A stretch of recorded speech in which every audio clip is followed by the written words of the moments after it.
near lane against a bright young newcomer from Texas, Laurie Johns. Laurie Johns is only 22 years of age, Gary. This is her first season in Top Fuel, but she's raced since she was 16 years of age in a variety of the sportsman classes, even went to the drag racing school down in Florida. Matchup proved to be a heart stopper for both of these competitors. Well, Gary, it certainly did, and Laurie Johns showed the presence of mind to be able to get off that throttle and get back on it and save the run. And after that fine driving job, Steve talked with her. Well, if there was any doubt as to whether this young woman could handle this race car under less than ideal conditions, they have been dispelled. A great job of driving, Laurie. Thank you. I didn't see him, but there was no way I was going to smoke the tires and just let off. I just kept getting back in it. I thought I'm going to get to the finish line first this time. And this is your first big-time win light. Yes, this is my first time that I actually won at an NHRA event, and you don't know how much I've been looking forward to it. Yes, I know how much. Great job again. Thank you very much. So now in the second round. The best he's been able to run, a 5:11. Laurie Johns qualified in the number 17 spot. She was placed in the program when Robert Reel was unable to return for the second weekend of competition. For the first time, three-time Winston Top Fuel champ Shirley Muldowney met up with young Texas phenom 23-year-old Laurie Johns, only the second female opponent she's had in championship drag racing. Before they buckled up, I talked to both women. Surely the fans have been looking forward to your first race with Laurie Johns side by side. The media has been hyping it. How do you feel about it? Well, we talked about it last night, and we're going to drive our own race. Actually, first round, we're going to get by that, and then we're going to worry about the real competition. Well, I don't think any round is easy, and I never look at anybody as being that way. I feel like every time you pull up to the starting line, you've got to get past that before you can go on to anything else. And that's the way I look at that, is this is the biggest race of the day, and when I get past this one, that'll be the biggest race of the day, because you can't go any farther till you get past the first one.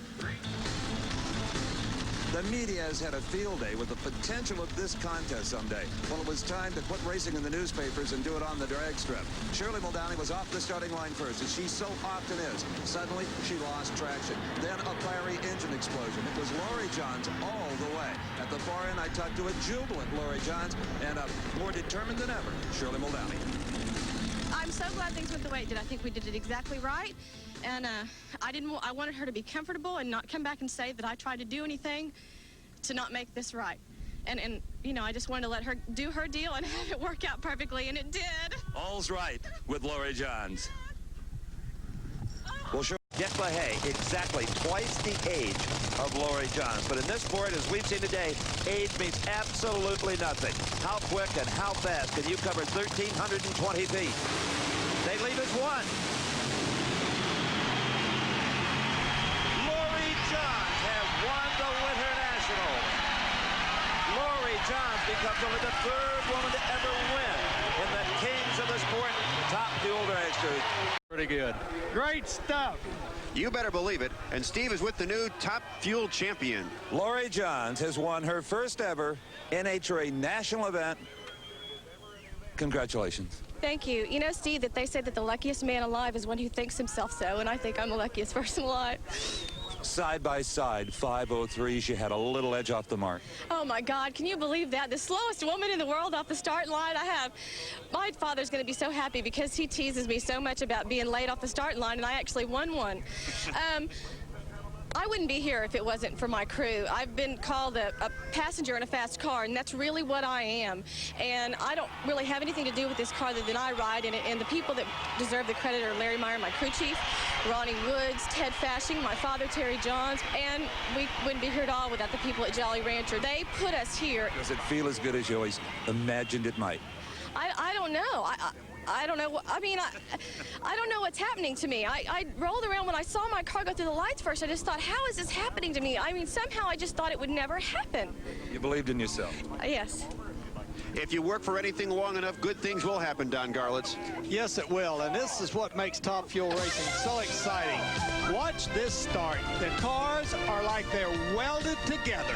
They leave the line together. Look at the front wheels on Laurie Johns' car. Just tippy-toeing, going down the strip, just barely keeping enough traction on those front wheels to control that car. The cars at half track are still tied together, but at the end, that tiny little bit of difference made Laurie Johns the winner. Laurie has been named the Goodyear. Laurie Johns for the third time this season, shakes that blonde hair, headed for the semifinal round of 5:35, though. It's almost starting to be like a dream come true, isn't it? Yeah. Again, yeah. I never would have thought it. Not the snowman. I really thought he had it down this weekend. But if I don't get a chance, Steve, I want to say get well to Don Gay Jr. because I went and saw him last night, and he had a real bad crash out here, as you know, and he's going to be all right, but I hope you come back, Donnie. We all share those sentiments. Now you've got to find some more power. You will not have lane choice against Gary Ormsby. No, you know, every time I get to the semis, this man comes up and beats me. Gary Ormsby, it's like a big mark on my forehead. I wish I could race somebody else in the semis, but they're all tough. So we'll see how we do. Good luck. Thank you. And if Laurie Johns can get by Gary Ormsby, she would be. Ormsby has yet to win a race. A year ago at this time, he was a dominant force. Laurie Johns won the season opener at Pomona in the Winter Nationals. A good start for both drivers. And Laurie Johns powers past Gary Ormsby. Ormsby had the whole shot advantage, but the 5:07 for Laurie at 271 was enough to put her into the finals. The time for Ormsby of 5:14. Now Laurie Johns is challenging the #1 qualifier, the quickest car on the racetrack. That is Joe Amato, the 1988 Winston champ. In the previous rounds, Laurie has been deep staging, trying to gain an advantage at the starting line. A few inches here could mean a difference of a couple of feet at the finish. She does it again. And Laurie Johns wins it by just a couple of inches. What a tremendous race with Joe Amato. Laurie winning her second race this season. And what a celebration amongst the Johns family and crew. Laurie's mother reflecting definitely the enthusiasm of this victory, and it was close. The elapsed times identical between the two cars. 5:02 for Laurie Johns, 5:02 for Joe Amato. Her advantage at the starting line, about 2/100ths of a second. And look how close it was at the finish. Laurie wins it by just a couple of feet. Steve? 6/1000ths of a second difference between your elapsed times and Joe's, but you got there first. It doesn't matter. You are the champion at Top Fuel. 5:02. 5:02, that's fantastic. We were very, very confident going into the final round. I guess we shouldn't have been, but we just had a good feeling about it.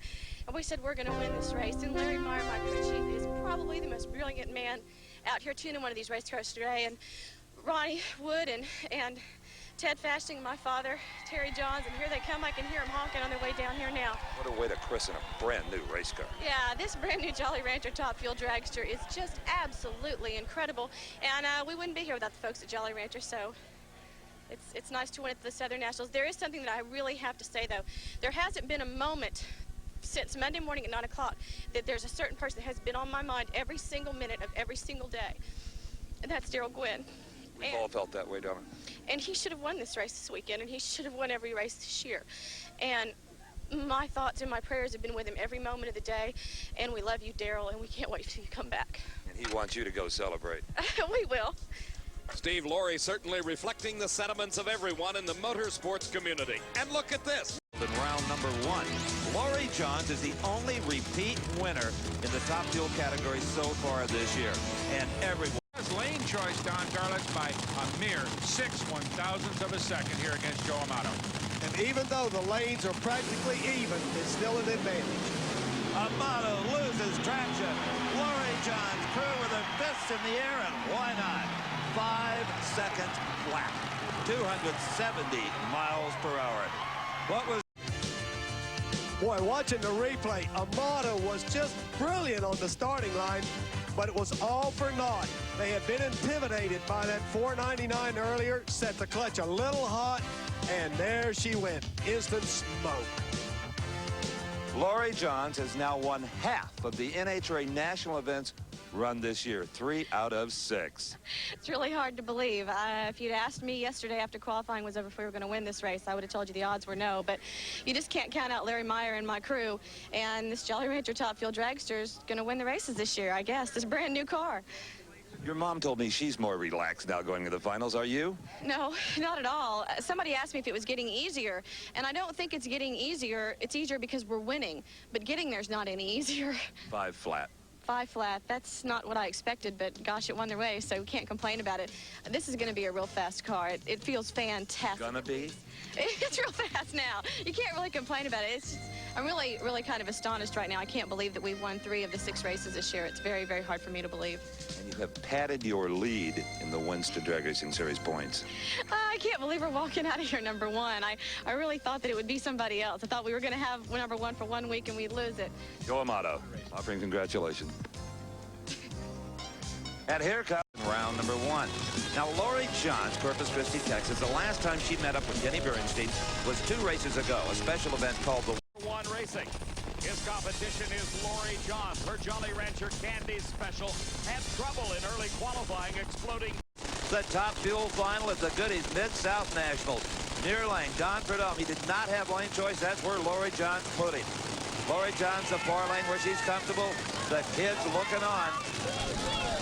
This is an emotion-packed final. All the ingredients you could want. Lori Johns, deep stages, she always does, but it's Prudhomme away first.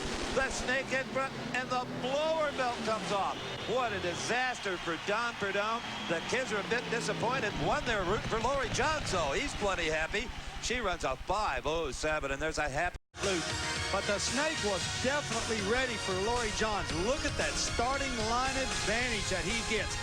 If that car had kept going, there's no way she could have caught him, because that even a 5:04 wouldn't have beat the lead that the snake had. But about halfway down course, you see it. Smoke comes out of the engine, and it's all over. Lori Johns just sails on to victory. Lori Johns makes it back-to-back wins at the Mid-South Nationals. Great job, kid, and I think your confidence had a lot to do with it today. My confidence had everything to do with it. I felt great coming into the race. I'm just as happy as I could be, and I really knew that we were going to win this one. I'm a little disappointed that I let him get to me on the starting line, because he did, and I was ready to go, and I thought that he had staged, and I realized I looked up and he hadn't, and I was ready to go, staring at the light for a long time. And then he went in, and I shook me up. You learn something every time you go to the starting line not to do again. That's very true, and I watched the tree before I watched the staging process, and it got me messed up, but it doesn't matter because it came out well and we won the event. In the end of, let's be honest, a bit of a slump. Oh, my gosh, yes, it's been a slump for quite some time, but, you know, this is great. It's a great way to come out of it, and I hope that it means continued success for the rest of the year. And I want to say that I kind of had mixed feelings about winning the event, because I know Don Prudhomme wanted to win for the Madonna Day School, and I went and helped him with that, and he invited me to come this year to the school, and it's a wonderful thing, and I hope we were able to help them out. You'll understand, believe me. Thanks. Lori Johns, congratulations to her, departing crew chief Larry Meyer, the whole family.